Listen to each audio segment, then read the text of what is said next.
A ja vás poprosím ešte šunkovú pizzu. A krajeme na 6 alebo na 12? Ja vás poprosím na 6, 12 by som nezjedla. Ja mám dietu. Dobre, robíš.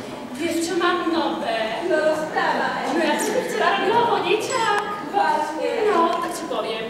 Tak soférujem, nie. No, soférujem a predo mňou, že... Ďakujem.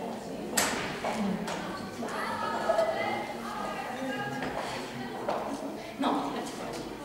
Soférujem a predo mňou, že 30, nie? A kruhový. Tak som ti ten kruhový obysla 30 krát. No a policajt mi povedal, že mám zastaviť a vystúpiť. No tak ja som zastavila a vystúpila.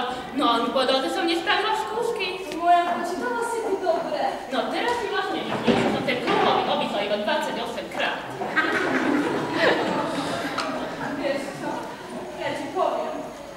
Včera som si šla robiť tehotenský test. A otázky boli ťažké. Práve, že také ťažké boli, že som šla k gynekologovi. A ten mi hovorí, slečna, ste tehotná. Ty si tehotná. Lenže ja čakám dvojčatá. S kým máš to druhé? No čo, ale ja som môjho muza spravila milionára. A čím bol predtým? No, multimilionárom. A ako v škole? To včera si predstav. Ty sa mi písomku z matematiky. Písomku z matematiky? A kto ťa učí? Pani Tomasová. No, lenže predstav si. Otázka bola iba jedna, ale veľmi náročná. A znela. Napíšte číslo 11. 11? Áno. Lenže ja som nevidela, ktorá jednotka má ísť prvá. Aha. Tak, vieš, lenže to bude tým, ja som sa aj pripravovala.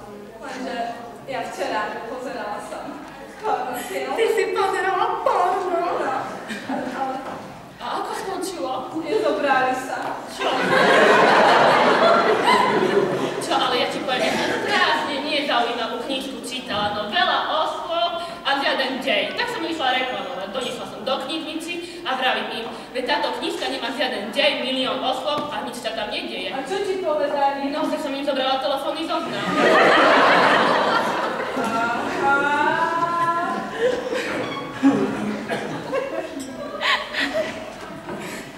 A prečo piješ z prázdneho pohára? No, lebo nie som smedná.